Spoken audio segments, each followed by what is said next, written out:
All right. So, welcome to New York State Psychiatric Institute's new employee and volunteer orientation. A lot of what we're going to go over today is about how to keep yourself and the people that you work with safe.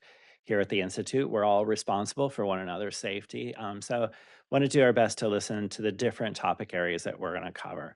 We're going to have a welcome video that talks about the dynamics of the Institute and some of the history of the Institute and all of the entities that we work together with, of course, Columbia University, New York State Office of Mental Health, Research Foundation for Mental Hygiene, and New York Presbyterian Hospital. And of course, there's also many schools throughout, around the globe that have students come and learn here as well. So you'll learn a little bit more about that during the welcome video. The Employee Assistance Program, we're going to talk to you about the Employee Assistance Program or the EAP. We're going to speak about our mission and vision, about suicide prevention. Our infection control nurse is going to speak with you about infection control. We're going to have our chief of safety talk to you about fire safety, right to know, workplace violence prevention. And we'll also have a HIPAA and cybersecurity video. Then Fozia Najjar is going to talk to you a little bit about staff development and some other trainings. So to go ahead and get this started, we're going to listen to this welcome video. Welcome to the New York State Psychiatric Institute and Columbia Psychiatry. I am happy that you have chosen to work here, and I would like to give you a brief introduction of our complex institution, as well as an understanding of our vision, mission, and values. In total, we employ approximately 1,500 full and part-time employees who are paid by New York State Office of Mental Health, OMH, the Research Foundation of Mental Hygiene, RFMH, or Columbia University Department of Psychiatry. There are an additional 1,000 volunteers and students who work here at the Institute. Employees are organized in various academic, clinical, research, administrative, and supportive units. The units are overseen by the executive director, who reports to the commissioner of OMH, through the OMH medical director. The director of the Institute also serves as the chairman of the Department of Psychiatry at Columbia University's College of Physicians and Surgeons, and as a psychiatrist in chief at the New York Presbyterian Hospital. Most of our professional staff members hold faculty appointments in the Columbia University Department of Psychiatry. PI and Columbia have a long-standing affiliation agreement that began in 1926. When the Psychiatric Institute moved to the Columbia campus so that the Institute staff can conduct their research in close contact with other scientists in the academic medical center setting. Through our affiliation agreement, Columbia paid employees can work side by side with OMH and RFMH employees to teach and conduct research, creating a uniquely successful public-private partnership in academic medicine. PI occupies space in several different buildings. However, most of PI staff and programs are housed in two OMH buildings, connected by a bridge over Riverside Drive, Parties, and Kolb. We also lease space, 2 floors in the Columbia University Mailman School of Public Health over at Audubon, and an outpatient clinic just up north in the Inwood section of Manhattan. In addition to our own space, our faculty members are responsible for running the psychiatric inpatient unit, outpatient offices, and emergency department at the New York Presbyterian Hospital. And they participate in a large Columbia University-run faculty practice program on this campus and in Midtown. The Institute's activities are funded by a combination of state appropriation for staff lines, building infrastructure, and support, and other administrative services, and public and private research grants. Most of the grants are federally funded through National Institute of Health. The majority of grants are administered and overseen by the Research Foundation for Mental Hygiene, and the rest through Columbia University. The Research Foundation for Mental Hygiene, Incorporated, is a private, not-for-profit membership corporation organized in 1952. For the purpose of assisting and enhancing the research and training objectives of the New York State Department of Mental Hygiene and its component agencies, i.e. the Office of Mental Health. Through an agreement with New York State, RFMH has been designated as the organization responsible for administering and directing the conduct of all sponsored research programs carried out by scientists at the Institute. The New York State Psychiatric Institute, affectionately known as PI, is the nation's oldest psychiatric research institute. Starting in 1896, the institution has been a leader in advancing our understanding of mental illness since its founding. Research at NYSPI involves basic, translational, and clinical science, including major efforts to identify abnormal genes that may predispose to psychiatric illness, to identify and test new pharmacological psychotherapeutic treatments, to learn about childhood precursors of mental disorders, and to understand basic molecular functions of the human brain.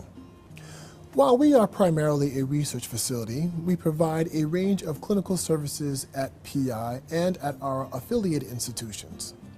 In addition, we train hundreds of students and volunteers each year. PI has residency training programs in adult, child, forensic, substance abuse, and public psychiatric, and multiple clinical and research fellowships and intern-externships in psychology, social work, nursing, and other allied professionals. Our clinical research and training services are synergistic and are all important in our efforts to be a premier academic psychiatry department and research institution.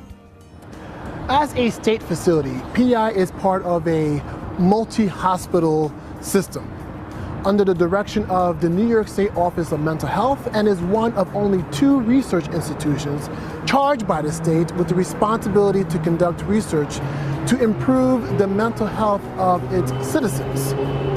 Our highly integrated PI Columbia Department of Psychiatry is widely viewed as one of the foremost academic and research centers in psychiatry in the world.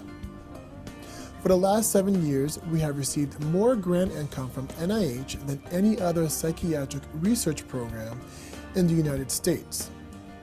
Together, NYSPI and Columbia have diagnosed and treated thousands of patients, educated and trained generations of scientists, clinicians, and administrators in a range of mental health disciplines in New York and around the world. Such efforts require sharing and coordinating of commitment, resources, and staff towards these common goals. We have included a copy of our vision, mission, and value statement in your packet. Please take a few moments at your leisure to review it. Welcome to the PI family. All right, so we will go over the mission and vision in a little bit. I wanted to talk to you about the Employee Assistance Program, or the EAP. The EAP is a program run by employees for employees. And it does several different things. You'll see announcements through the emails once you start working here from the EAP, or the Employee Assistance Program. And there's also a referral and assessment service. If you need any help, you can call the EAP coordinator or email EAP inquiries at nyspi.columbia.edu. So we're here to help you with work-life balance. There's an employee fitness center that's run by the EAP, so you can utilize that. If you call Claudia Rockman at any time at 8450, leave a message. She'll give you the orientation for the gyms, just so you know what equipment we have, how to use the equipment, how to clean the equipment, and then you can start utilizing the employee fitness center. There's also different events that they run, like Bring Your Daughters and Sons to Work Day, Plum Benefits, Frontline for employees. And you can also ask Claudia about any of those publications or events. The events you'll also see through announcements. Also, there's lunchtime seminars. They've done, like, how to get a mortgage for your house, or what are some benefits through the state of New York that you could utilize, swap and shop, acupuncture, aromatherapy, a bunch of different lunchtime seminars. And if you have any ideas about, what would be a good lunchtime seminar, you could also request that through the EAP committee or its committee members, or through that email. And the idea is to help you with work-life balance and make life less complicated. we work 8 hours a day, we sleep 8 hours a day, hopefully. And, there's commuting back and forth. So there's not a lot of time for ourselves. So it's important that we take care of ourselves and that, we do our best to enjoy our work and each other, so that it makes it less complicated for all of us. But again, whether it's childcare or any other issues that you're having, there is the referral service through the EAP. So again, the Employee Assistance Program, and if you just put in EAP to your email, it will populate, and you will be able to email any inquiries that you have. Okay, so let's talk about the mission and vision here.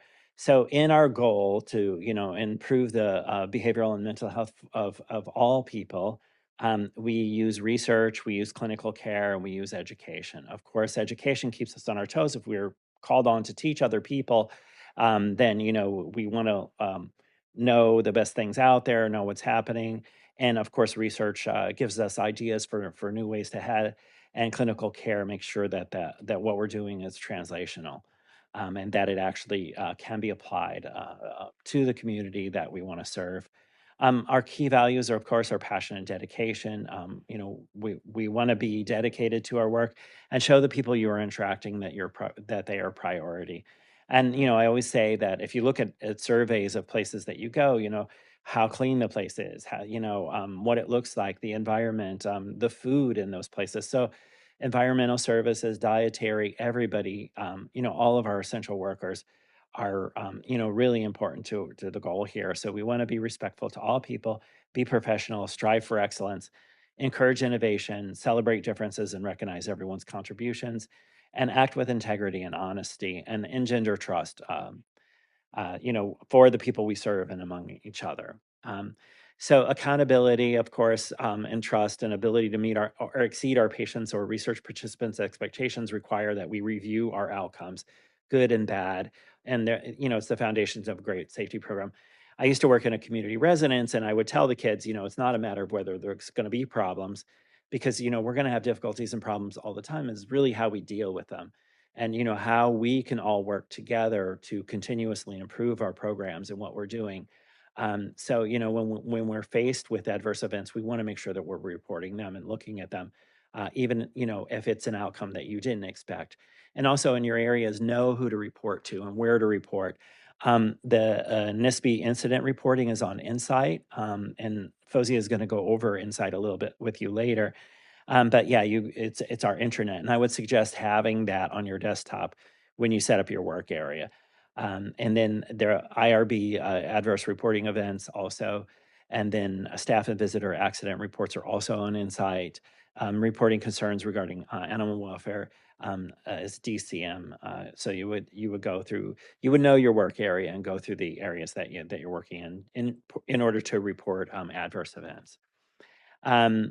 So the Justice Center, everyone that works or volunteers here should sign something from the Justice Center saying that they understand their mandated to report any abuse or neglect of the people that we serve. And then those reports, of course, will go to the Justice Center if you saw, or hopefully not, but if you did see or hear of any abuse or neglect of the people that we serve, then you would know where to report that to. That's to the Justice Center.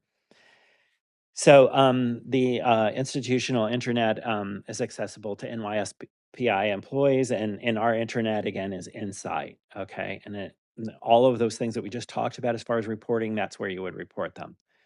Also, it's everyone's responsibility to help to reduce suicide. We have a goal of zero suicide, which is lofty, and we rarely reach it, but we do know that one suicide is too many. It affects a family for generations. So we really want to do our best to do everything that we can to prevent it.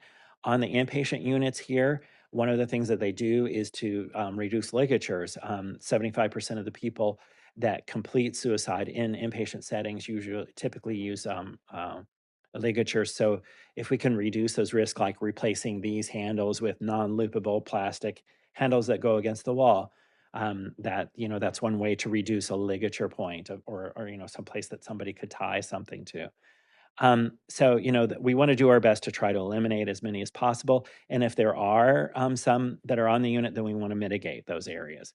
And some of the areas that we've seen are, in the bedrooms and the windows, the top of the doors, the bottom of the strike plates, which is where the doors close, in the bathrooms, the toilets and public bathrooms, hallways, and day rooms.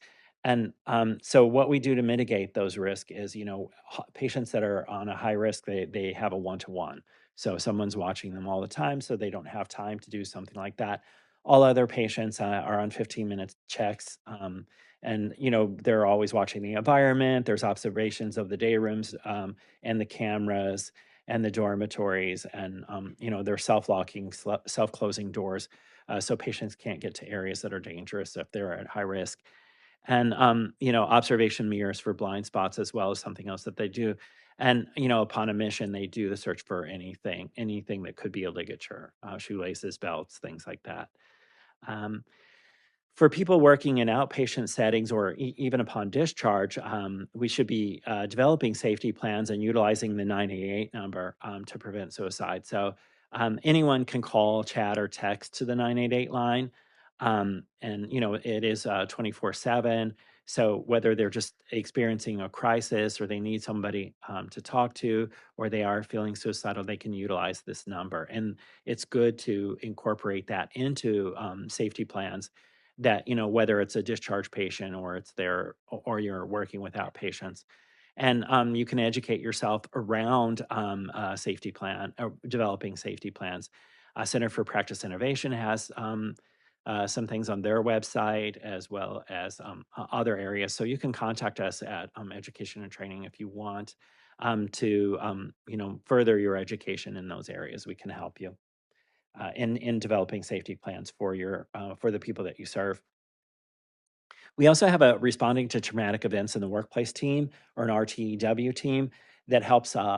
That's another program that's by the staff and for the staff, and it's really staff that will help other people in the case that they've experienced a trauma in their life. So it's something beyond what the employee assistance program offers, is the RTAW team.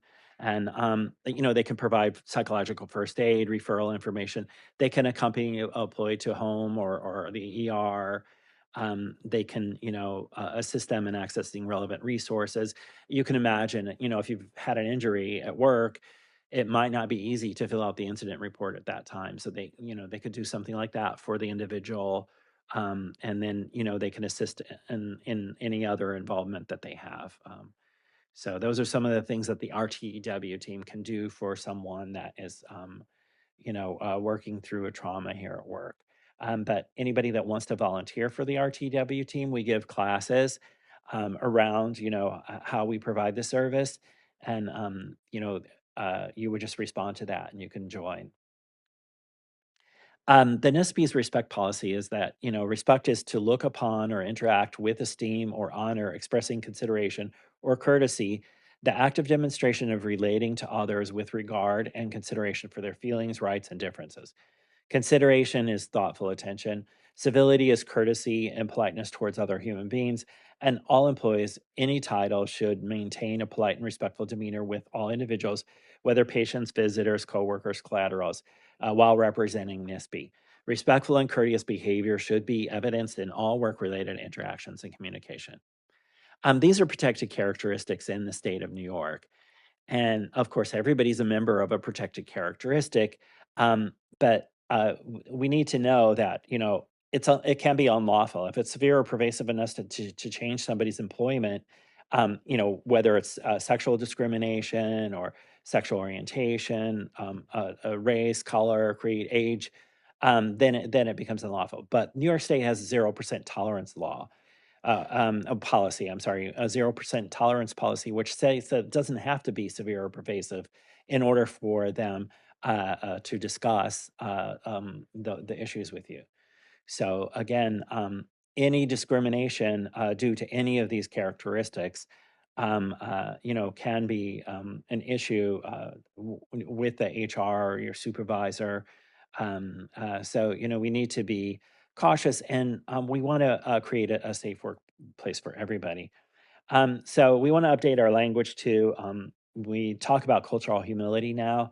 I know that cultural competency was, a term that we've used a lot in the past and we still use a lot. But we've kind of discovered that it's impossible with intersectionality. The fact that your family has a culture, but your work also has a separate culture. Your school has a different culture. There are terms that you would use among each one of those groups that the other ones wouldn't understand. Beyond language that you speak and the behavior among those cultures, it's different, and so it's difficult for us to understand completely another individual. So we always should have our learning hats on, and practice cultural humility and understand intersectionality makes it so that not one person is the same. Whether they're the same part of a family or same part of a group, they have different groups that they're parts of too. So really, each individual, you're always going to be learning about them in some way or another. So we can't make assumptions about someone because of a culture. So we want to do our best to try to practice cultural humility, keep our learning hats on, and understand intersectionality. And there are trainings in diversity and inclusion that will be on our on actually, yeah, Insight, and we'll send emails and ask you to take those. Also, we're moving. One of the language changes is that we don't really say preferred pronouns anymore. We just say pronouns. Those are the person's pronouns. It isn't a preference. So, and also, for gender identity, all single-use bathrooms should be non-binary in OMH, and it's up to the individual to identify, what they want. It isn't up to us to say anything about that individual or make any assumptions about that person. And everyone's job is to create a safe and supportive workspace for all. So we want that for ourselves. So we're doing that for everyone. Okay, so we're creating safe workspaces and respecting each other's views as much as possible. And as in the respect policy, we're being respectful at all times with all interactions. Uh, I would say while representing the agency, but also even in your private life, you really should try to practice that. So reasonable accommodations for the public is, we want to accommodate them to be able to get the service. We should be able to fairly give service to anyone that needs any accommodation. For our fellow team members, also, we should be able to do our work. If you need a computer screen that is different, or you need a phone that helps with hearing issues, you can ask for it. You can request it. Typically, you ask your supervisor within your group, and if they accommodate you, then there's no need for it to go any farther. But if they don't accommodate you, and you feel like you should get that accommodation, then you can request that accommodation from HR. But typically, you can speak with your supervisor, and those issues can be worked out. But if needed and you're not getting that accommodation and you feel you need the combination, then you can always take that to the HR department or to administration. Um, Language access at NISP, we have phone interpreters 24/7. You can utilize the phone interpreter. The sticker for the number for phone interpreters is on the safety phones. It's on the units. Um, so we always say, if you went to a country where they didn't speak the language and you walked up to somebody with a badge that worked there and they walked away from you because they didn't understand you, a lot of the globe, that English isn't the first language. So, you wouldn't want to go into a hospital and have someone walk away from you because they didn't understand what you were saying. So we don't do that. If somebody comes up to you speaking, and, while you're working here, and they're speaking a language that you don't understand, you can bring them to the safety desk. Again, the safety knows how to get the phone interpreters. There's also video remote interpreters and or VRI, and anybody that needs the link for the VRI that we utilize here, we could send it to you, and you can utilize those. Your supervisors in the areas that work directly with patients that need interpreters should already have all of that information. But if you don't, you can email us at staff development. And then we can also request in-person interpreters. In-person interpreters take a little longer, We have some on the unit all the time, but if you needed one for an outpatient setting, then we ask for at least 48 hours in advance. And if you can tell us a week ahead of time, that would be appreciated. It just takes longer to request an in-person interpreter, and then schedule them to come to the facility. So some other policies and procedures, review the training PDFs that are online. We send them by email also, and you can get them by request. So any of the trainings that we talk about here today, the complete PDFs are going to be online. We also email them, and you can request them at any time. So you're like, oh, I want to know more about protected characteristics, or I want to know more about records management. You could always request those PDFs, and we could email them to you. Um, so if you work in the lab areas, you should contact Mateus Quick, and he'll let you know any specifics for that particular lab area that you need to know, or any specific trainings that you need for that particular area. Um, Response to a patient's condition, if we see patients getting, if they're sick, or, if you see a patient that doesn't look well, we need to report that to, the safety desk, to somebody. We don't want to just walk past patients that aren't doing well. So when you're in the facility, if you see somebody that's not doing well, make sure you're reporting it to the safety desk. Um, and the chief of safety is going to come and speak with you a little bit about the emergency safety numbers, but the beginning prefixes for our phone numbers here is 646-774. And then the extensions work from any of the phones in here, where you would just dial the last four digits.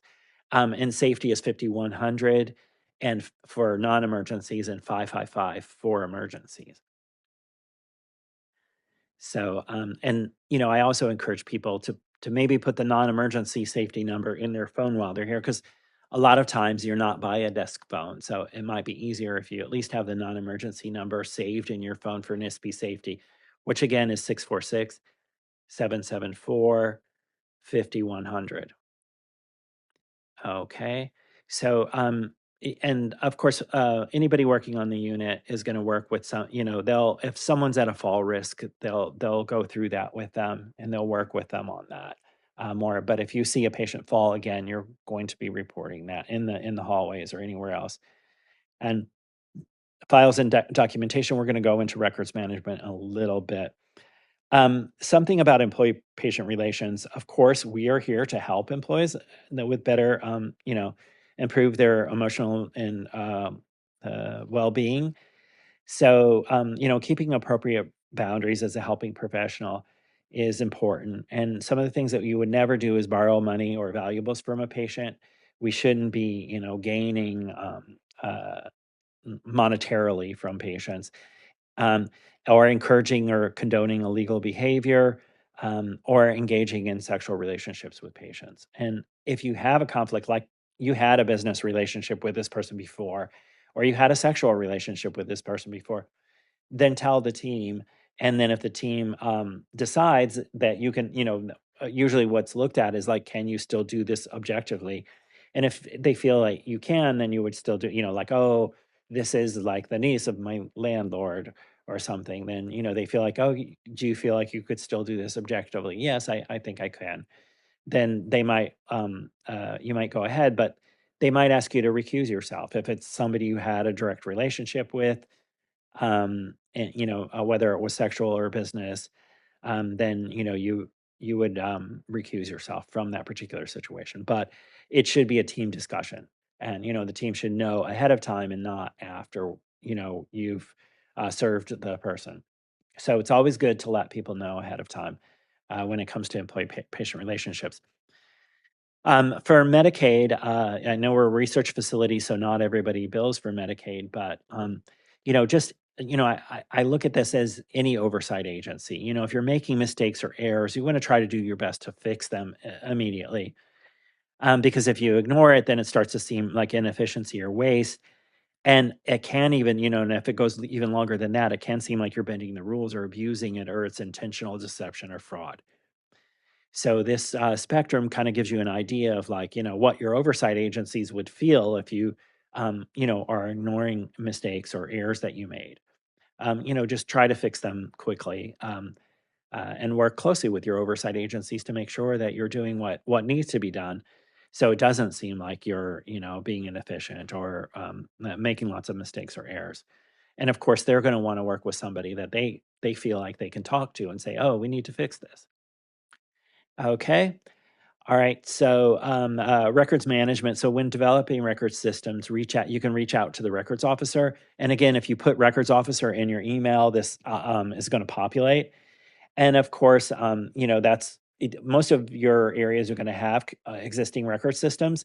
But if you have to change something or you do have to create a new one, then make sure that you're utilizing the records officer. We have data bins for disposal on the second floor by the freight elevators out here. So the freight elevators are on the other side of the safety desk out there. But the freight, there are, on some of the floors, there are big bins for disposing like, packets of information or anything that you need shredded. There's also, you can request from housekeeping bins for shredding if you need to get rid of a lot of information, like say you're getting rid of a whole year that you don't need to store anymore. Um, but again, check with the records officer to make sure that that it's okay to dispose of that information. But when you do, you can request from environmental services big bins for shredding, and there's also existing bins on the second floor by the freight elevators. Um, so freedom of information law is that people have the right to access information. And you'll see a lot of times, for your primary care physician, you have an app where you can access the information from your visit. Um, but in your areas, you have to figure out how you're going to share that information. And of course, for research studies, you look at the consent forms with the IRB and everybody to decide like when, and if it's a blinded study, when patients are randomized, they should know like what information is going to be disclosed and when. So you're working together with for research, you're working together with the IRB on the consent forms for when and what will be disclosed. And for, general healthcare or clinical settings, then the patient has the right to the records, and you have to figure out how they can access those records, following the guidelines for HIPAA. Okay. So organ and tissue donation, the Regional Organ Procurement Organization, or OPO, is live on New York in this area. So, if a patient dies, their medical consenter or their next of kin needs to be notified that an organ procurement organization or an OPO is going to contact them. Again, currently Live on New York is a designated regional OPO for here, and that's their phone number here. So next up is going to be infection control. Lacey is going to talk to you about how to keep yourself and others safe from infections. Hello. Okay, infection control. So one of the simplest things you can do to stay well is perform hand hygiene well and often, and that's wash your hands or use the alcohol sanitizer. So it's soap and water. It's 20 seconds, which is a lot longer than most people wash their hands. So next time, please count. You'll see. And it's soap and water washing your hands after toileting, before eating, and then if your hands are visibly soiled.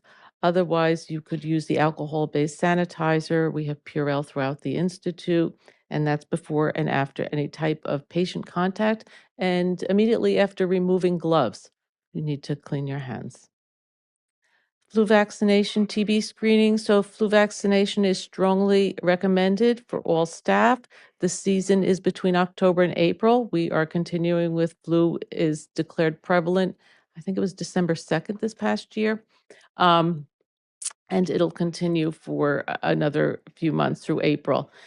If staff are not vaccinated against flu, and flu is declared prevalent, you're required to wear a face mask in any area where patient can be present. If you receive, we have flu vaccination clinics here at PI in the fall. Usually we start in the month of October. But if you were to receive your flu vaccination outside PI, if you would please send in a record that you received it.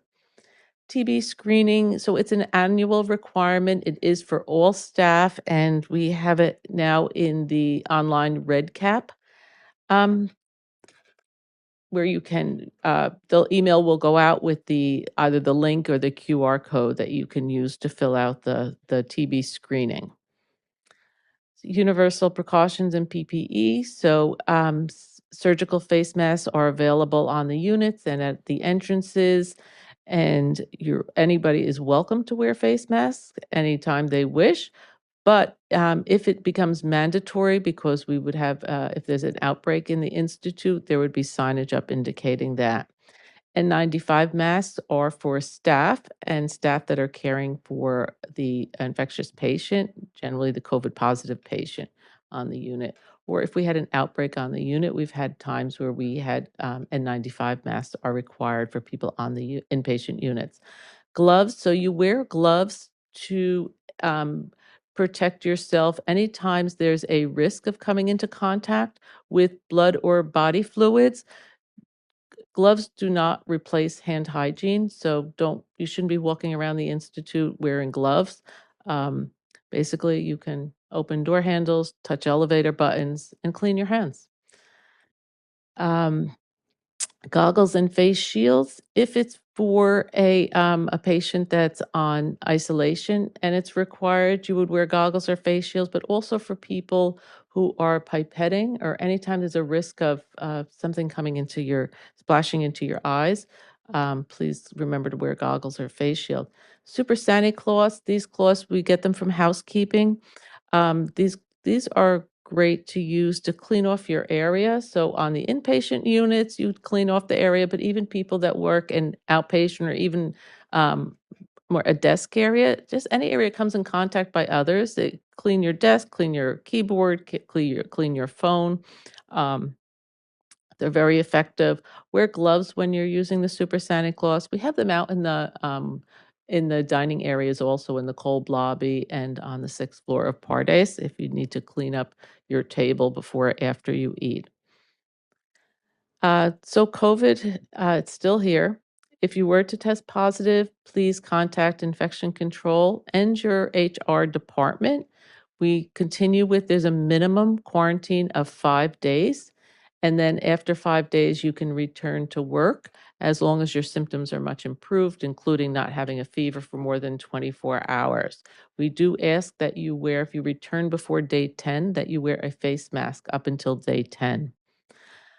Patient screening and testing. All patients that are coming on the inpatient units are tested rapid antigen test for a series of 2 on the day they're admitted and again 48 hours later. If the patient is coming from an area where there's been a high incidence of COVID or possible exposure, then we do we get a PCR COVID test prior to admitting them. Occupational exposures. So if you were to get a needle stick, an animal bite, some type of sharp injury, report it to your supervisor, clean the area, notify safety. Marshall was saying it's extension 5100. Safety will notify me, or in my absence, there's always a nurse on call, so we can help you go through the procedures and remind you of what needs to be done. You can go to the ER or your own health provider is recommended, but CU employees can also have the option of going to Workforce Health and Safety over at NYP. Workforce Health and Safety is open during the day. So any off hours or weekend times, that would certainly you would need to either go to the ER or your own provider. And complete an accident report. A couple of us will be mentioning this. This is on the Intranet Insight. Right on the front page, there are accident reports to complete. And this is important to establish that this is a work-related injury. Waste, so we have sharps containers, red bag, regulatory, and regular trash. Sharps container, anything that's sharp goes in the sharps container, even of course if it's not used. We also put blood tubes in the sharps container. So your slides, empty glass medication, anything broken glass, that will go in sharps. Your red bag, so specimens, animal waste, body parts, items soaked, caked, or dripping with blood would go into a red bag. So if you have, for people working in clinical areas, if you're drawing blood and you have a couple drops of blood on a 2x2 gauze or a Band-Aid, that goes in regular trash. Your PPE is going to go in regular trash unless it's been in contact with a known infectious source. So, just the important things for the conclusion. I know everybody has a good work ethic and wants to come into work and not stay home, but if you are ill, stay home. It is much better for you to stay home than to come to work and to put at risk your colleagues or patients. So stay home if you're ill, perform hand hygiene well and often, get your flu vaccine, you'll have emails reminding you about the annual TB screening, use PPE correctly, clean equipment and your high contact areas with the super sani cloths, and report to infection control any COVID positive test. Act immediately if you have an accident or exposure, and dispose of sharps and trash properly. If anyone has questions, to please contact me. I think you'll learn everyone's the emails here. It's everyone's first name dot last name at nisbe.columbia.edu. But I also have the email just infection control. That'll come to me also. Thank you.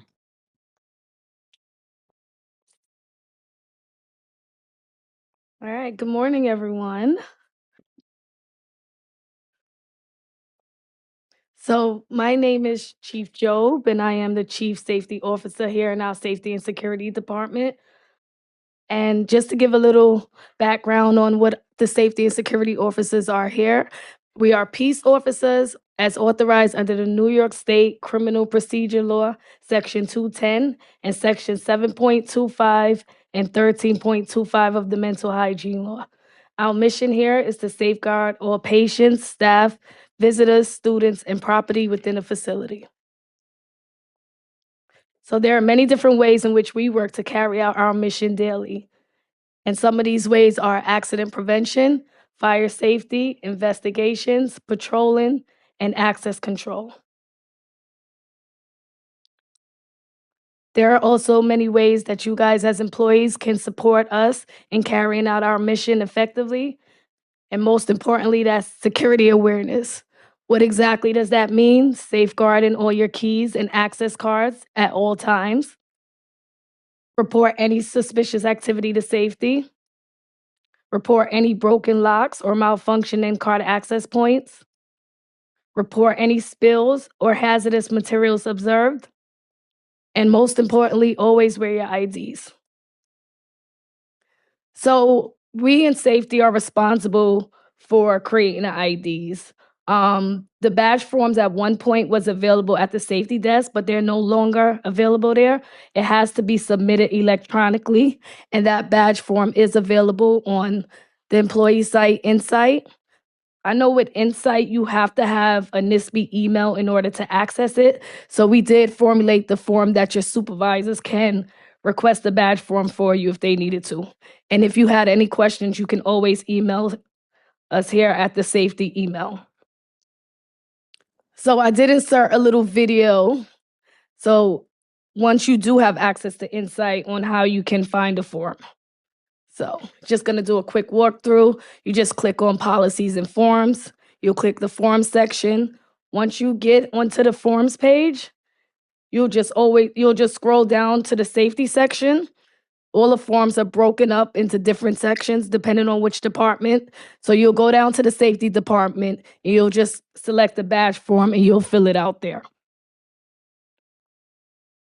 So one of the options on the badge form is you can also request special access to our security sensitive areas. These are areas that require additional training or approval from a specific person or the head of the department. And some of those areas are patient units, pharmacy, animal housing and research areas, medical records, substance abuse, S-level computer room, telecommunication rooms, and our MRI area.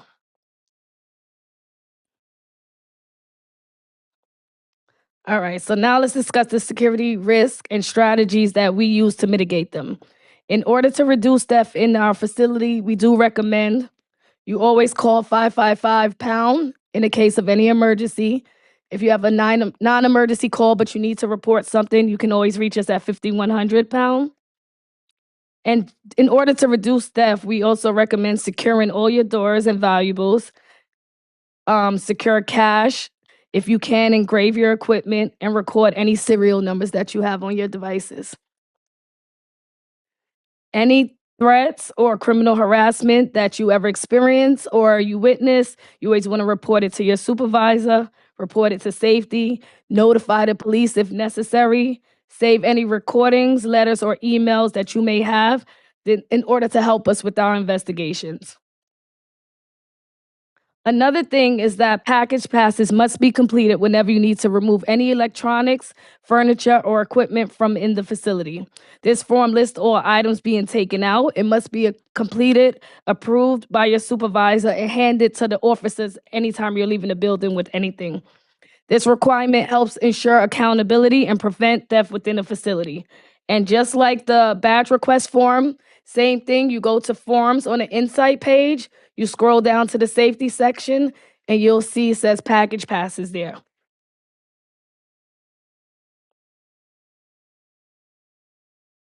And this is what the pass look like. So on this pass, you'll list everything that you're leaving with. It has to be signed by the supervisor, and you hand it to the officer on your way out the door. Like I said, this is so any visitors that come into the building or anyone coming to the building, we can ensure anybody leaving with any equipment is authorized.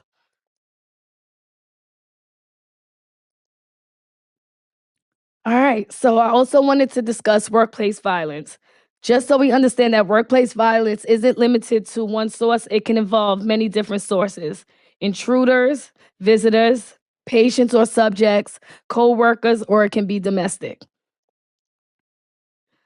I just put a definition here of what exactly is workplace violence. Under the New York State labor law is an attempt or threat, any intentional display of force, intentional and wrongful physical contact, or stalking an employee with the intent to cause fear, sorry. I wanted to just make it clear that incidents should still be reported to safety, even if it seems like it doesn't fit into this definition of workplace violence, because it may fall into one of the other facilities' policies, such as our respect policy or the New York State sexual harassment prevention laws. And also, we also triage to the appropriate personnel if it's not something that falls into that category. We also created a workplace violence follow-up form, which was developed to ensure you're aware of the support and options available to you and to provide our recommendations on any issue that you're having. So we may recommend clinical intervention, mediation, or whatever is suitable for what you're dealing with. Certain conditions and behavior increase the risk of workplace violence. So right here, I'm just outlining the factors to be aware of and things to try to avoid. Interviewing or treating high-risk patients or subjects in an isolated area, confronting angry or violent persons, or enforcement activities in private areas. If you needed to report workplace violence, you can call us at our emergency number, 555-5-pound. Non-emergency, you could just inform your supervisor, or you could come to the safety desk to make a report, and that form is also available on Insight. Highlighted here because this one is not under the safety section, it's actually under the administration section on the Insight page. All right, so I get the goal here in this presentation is to present and prepare everyone with knowledge in all different emergencies. So this slide is just how to respond in the case we did have an active shooter. You always want to run, evacuate the area, hide, find cover, fight, take down the shooter, call 911 and 5555 to report the incident.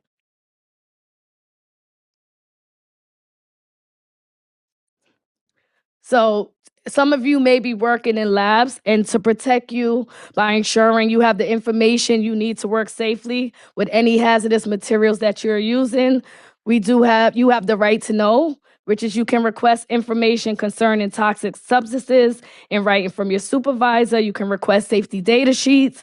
Your supervisor must respond within 72 hours. Your supervisors cannot retaliate for you requesting this type of information, and violations can be reported to the Department of Labor. You can always reach out to our right to know officer at the facility, which is Dr. Mateus Quick. And just remember, any accidents that you have, even if it seems like a small accident or a near miss, you always want to report it.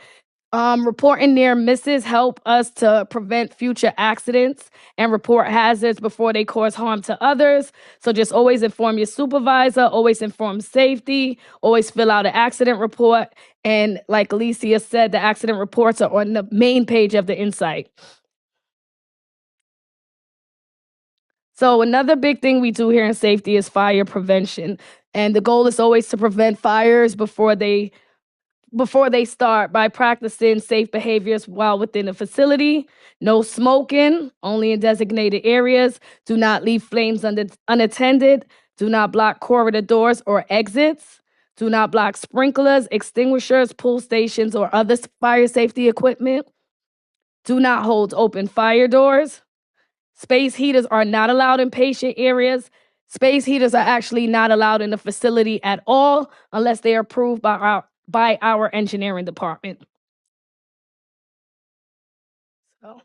So we also conduct quarterly fire drills on each shift. So regardless of which shift you work on, you will be a part of a fire drill at some point, morning, evening, or night shift.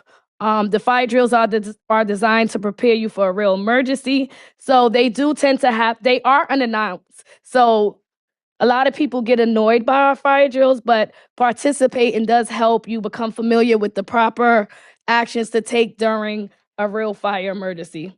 So you always want to participate, even if it's just stepping out of your offices and closing your doors.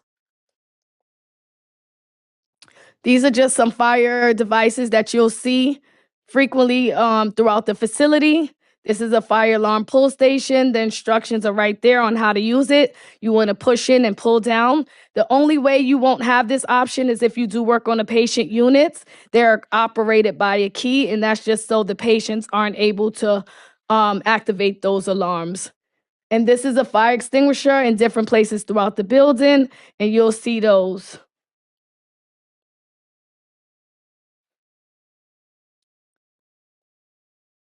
So in a fire emergency, we do try to remember the acronym RACE: rescue anyone in immediate danger, alarm, pull the nearest pull station, which I just showed you in the previous slide. You want to give the name, the location, and the type of fire if you know. Confine, give me 1 second. Confine, step outside of your offices and close all doors. Evacuate, use stairs. Do not use the elevators in the case of a fire emergency. And these are the different type of extinguishers that we have here at the facility. I'll have a next slide that kind of break them down a little bit. But if it is a small fire that you feel like can be contained and you know what you're doing, just make sure you always have a way out. Make sure the fire is small and can be controlled. But before you do attempt to extinguish a fire, you always want to activate the alarm, notify safety by calling 5555, know what is burning, and be familiar with the type of extinguisher that you're using. And make sure you always have a way out. Here are the breakdown of the different type of extinguishers. The red one is the one you'll see most commonly, and that's the ABC extinguisher.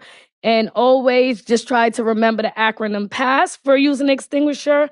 You want to pull, aim, squeeze, and sweep. So you pull the nozzle, aim, squeeze, and sweep to use it. All right, and like I said, for the fire drill, you may not be near the fire, but you should always follow fire alarm procedures, and the safety department's instructions. Doing so ensures your safety and prepares you for evacuation if needed, no matter where you are in the facility. So you want to step outside of your offices, always close the doors behind you, listen, look, and smell for fire, and always be ready to evacuate. For a total evacuation, you would evacuate right here, Riverside Drive, in the front by the flagpoles. If you're in the Kolb Annex, you'll go to the right of the building, which is the mailman building. If you're in a patient unit, you'll come down to the patient park. And if you're physically challenged, you'll just enter the stairwell and wait for someone to help you. Another thing we do in the safety department, which helps us to identify any potential hazards and the likelihood of an incident, is we do risk assessment. And that's to ensure everyone knows alternate fire exit routes in situations where normal routes may be blocked due to construction, maintenance, or a faulty system. So they're called interim life safety measures, and you'll just see signage all over and giving you alternate routes and alternate ways to exit in the case there is a fire emergency. And if you ever need to report any safety risk or abuse, neglect of patients to risk management, their extension is 8250. And if you need to report anything to the New York State Justice Center, the number is here for you to have as well. Did anyone have any questions? We're good? Okay. Thank you, guys. So we're going to have a quick video about cybersecurity and HIPAA here at, specifically here at New York State Psychiatric Institute. In this video, we will be going over the protection of data at NISP. HIPAA regulates how we collect, use, and store data here at NISP. The goal of this presentation is to give you an understanding of the privacy and security rules put in place by HIPAA, and also to provide you with the information about steps you can take to keep information secure. HIPAA stands for the Health Insurance Portability and Accountability Act. The original law was enacted in 1996 and was intended to establish national standards for the protection of health information. Subsequent additions to the original law have been aimed at regulating the use of digital medical records. There are many components to HIPAA, and the actual laws can be pretty complex. For our purposes, we will just be going over some specific components that directly affect how we operate at NISP. This video is only intended to go over the most relevant aspects.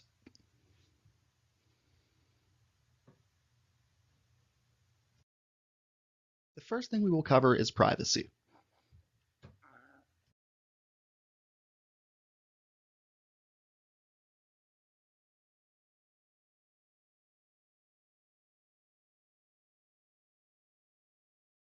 Applies to protected health information, or PHI, created, used, or disclosed by a covered entity. The privacy rule establishes who is permitted to use, disclose, or access information. It also requires that only the minimum necessary information be used for any permitted action regarding PHI. These are some terms that you should be familiar with. The privacy rule protects all individually identifiable health information, held or transmitted by a covered entity in any form or media. Individually identifiable health information is any health information for which there is a reasonable basis to believe it can be used to identify an individual. PHI is comprised of health information and personal identifiers that link it to a specific person. This is a list of common personal identifiers. If any of these are linked to health information, then it's protected health information. Health information that is not paired with any personal identifiers is considered de-identified and is not subject to HIPAA.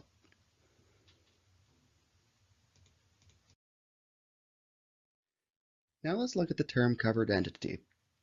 A CE is any organization that is subject to the privacy rules established by HIPAA. CEs can be healthcare providers like hospitals and pharmacies, they can be insurance related, or they could be something like an intermediary billing service.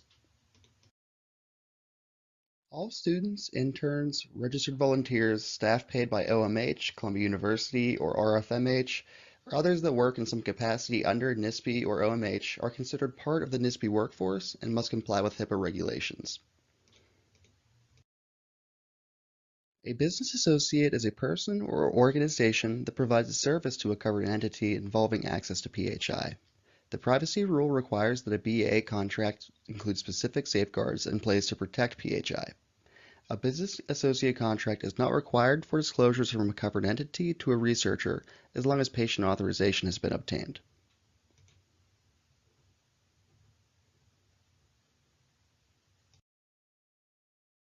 A CE can use and disclose PHI for treatment, payment, or healthcare operations without written authorization. Any information disclosed must follow the minimum necessary rule, which states the use of the minimum amount of information necessary to achieve the intended purpose. Research at NISP requires a signed patient authorization or a waiver of authorization from the IRB. HIPAA is not the only thing to consider in terms of protecting patient information. There are also New York State and Columbia regulations that apply to specific situations. The ones listed here are just some examples of additional laws that protect patient confidentiality. Contact the HIPAA officer to find out specific laws regarding your specific research information. There are a few common sense measures that you can take to ensure that patient information is not accidentally or carelessly disclosed. Don't discuss PHI in a public place or with people you don't know, and don't use patient names in a public area. Don't leave labeled specimens unlocked or in a visible space. Limit access to areas where patient information is kept. Use only secure fax machines when sending PHI, and don't leave identifiable information on voicemail or an answering machine. Finally, if you have to send PHI, send it in a sealed envelope that doesn't include NISP in the address. Now let's look at the security rule component of HIPAA. The convenience of electronic patient information comes with an increased risk for that personal information could be stolen or accidentally disclosed. In recognition of these risks, HIPAA included the security rule which applies to PHI stored or transferred on electronic devices. This is referred to as ePHI. It does not apply to written or oral patient information. Security rule requires an institution to have policies and procedures to manage the selection, development, implementation, and maintenance of security measures to protect ePHI. This includes administrative, physical, and technical safeguards. We're going to go over how we here at NISP comply with the security component of HIPAA. This section will also include some New York State required information security as well. Passwords are covered elsewhere in this video, so we can start at the physical safeguards. First, only authorized users should have physical access to NISP devices or personal devices that access PHI. Never leave a laptop or mobile device unattended. When traveling, any electronic device needs to be secure. Devices should never be in checked luggage. Users with mobile devices containing access or accessing PHI must make sure that data on the screen cannot be seen by unauthorized persons. Here's an example of how a small oversight in the security of a device containing PHI can create serious liabilities. In 2012, the Alaska DHHS had to pay $1.7 million for HIPAA violations after an employee's car is broken into and a single unencrypted USB device containing the ePHI of 2,000 individuals was taken. It's easy to think that something as small as a USB device doesn't present a huge security risk, but the reality of digital information means that every device needs to be used with caution. Small shortcuts like not taking 30 seconds to encrypt a portable hard drive is needlessly reckless when you consider the danger that it presents. In this case, the loss of the device led to a complete investigation into the DHHS.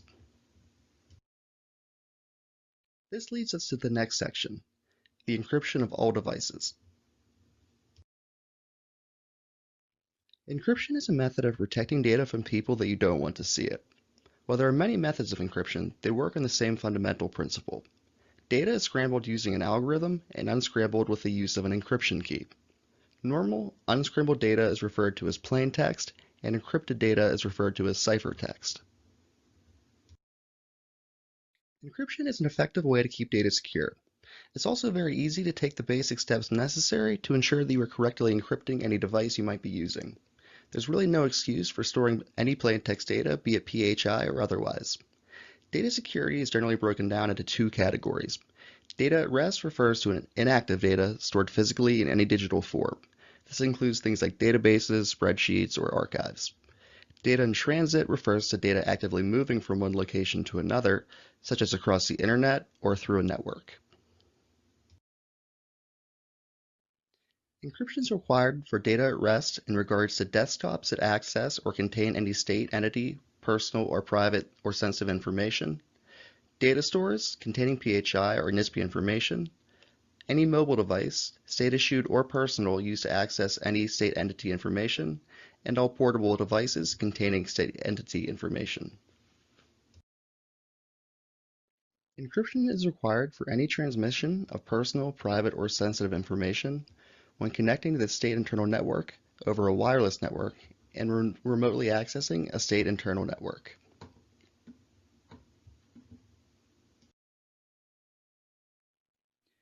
BitLocker can be used for full disk encryption of Windows devices as well as the encryption of USB drives. BitLocker is only available in Windows 10 Pro, Enterprise, or Education. Detailed instructions for the proper use of encryption can be found on the Psychiatry website.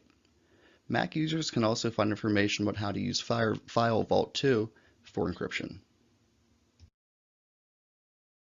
iPhones and virtually all Android devices have built-in encryption features. You need to check your phone settings to make sure you are taking full advantage of these features. Your phone should be password protected and set up to have screen lock after 5 minutes of inactivity. Your device should also be set up so that all data is wiped after 10 incorrect password attempts. There's more information regarding mobile device encryption on the Psychiatry website. If you have any issues with ensuring that your personal device is correctly encrypted, please contact the service desk. The loss or theft of any device containing NISP data must be reported immediately. A timely response to potential IT issues can be mitigated if it's caught early. Next, we'll be going over the secure use of email. NISP uses Office 365 as a secure email service for all its business. You should never use a personal email for anything involving PHI or any other NISP-related business. You can encrypt emails in Outlook by including the hashtag encrypt in the subject line. You should also include this disclosure when sending PHI within an email.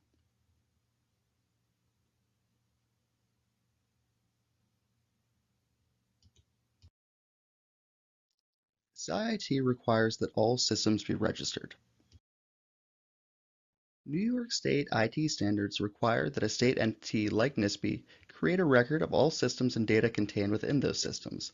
This means IT needs to be made aware of any database, mobile device application, or any other system that's used for NISP business.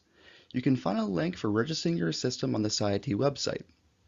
You will be asked for all the information that's needed to comply with system registration policies in place for Columbia University and New York State.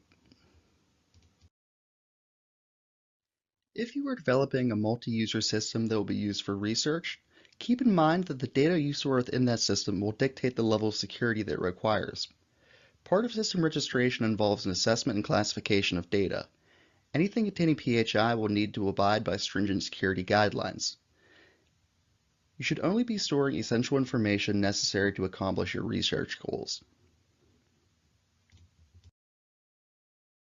The last part of HIPAA covered in this video will be the breach notification rule.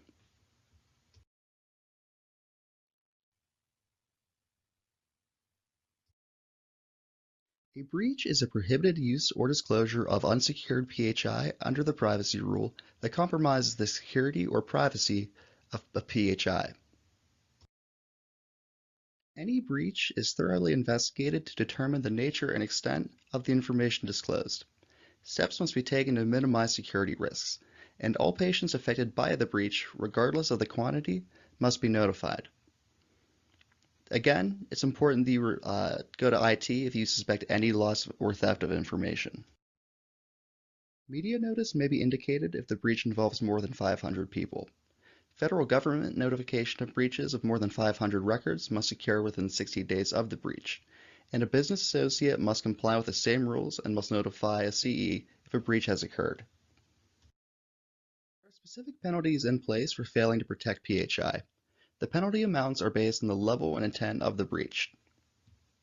All accidents are classified and penalized according to their type.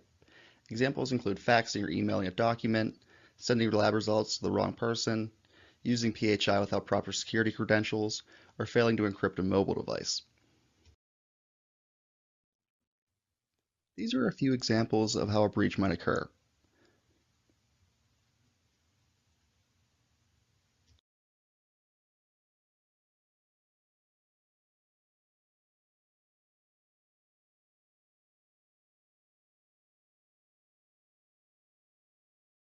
All workforce members in NISP are required to understand the privacy, security, and breach notification components of HIPAA. PHI and ePHI must be protected. PHI for research purposes requires an authorization from the IRB or a waiver of authorization.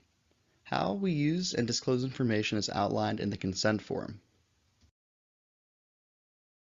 Remember that PHI can be used or disclosed for treatment purposes with a few constraints as long as the minimum necessary standard is met and we obtain patient's assent. If the patient objects, the provider must understand the actual limits on disclosure.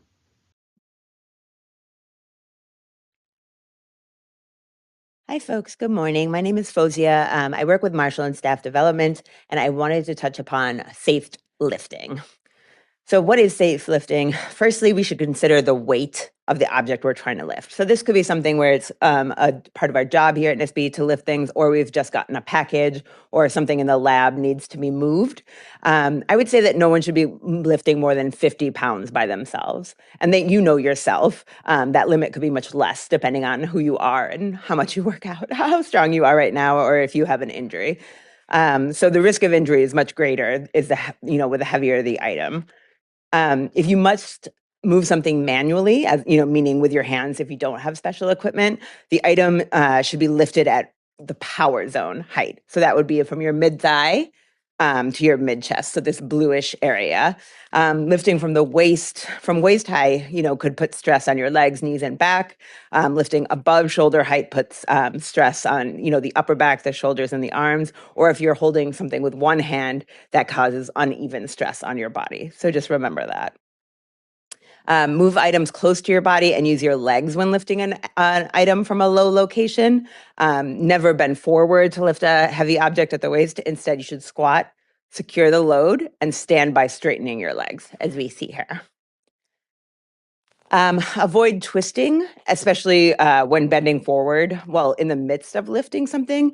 Turn by moving your feet rather than twisting your torso if you have that heavy load. So you'll be moving your entire body and then setting the objects down. Keeping your elbows close to your body, keeping the load as close to your body as possible. Of course, there might be things that you cannot lift or you should not lift. So when in doubt, you should always ask for help. This is just a welcome page to Insight, which is our intranet here at NISP. You can always put a work order in here or find other resources that you might need. So if you hover over admin, you can go to policies and forms, scroll down to engineering and find this form called work order, or you can just right here where it says reorg, there's a little magnifying glass. You can just click on that and search work order. This is what the work order looks like. So of course you can just call if it's an emergency. Put in all the information here to your physical location, your phone number, your email address, and what the problem or the work requested. This could be something like moving something for you, any sort of things that engineering or facilities can help with. We want you to be safe if it's something you can't do by yourself, or if you don't think you can do it by yourself. So this is our email. You could reach me, Marshall, or Juvelin Cruz, our administrative assistant, through here. Look out for emails from us about mandated trainings or optional trainings, getting involved in, say, the disaster mental health, the responding to traumatic events in the workplace, or just for other happenings going on here at NYSPI. And thank you very much, and welcome to NISP.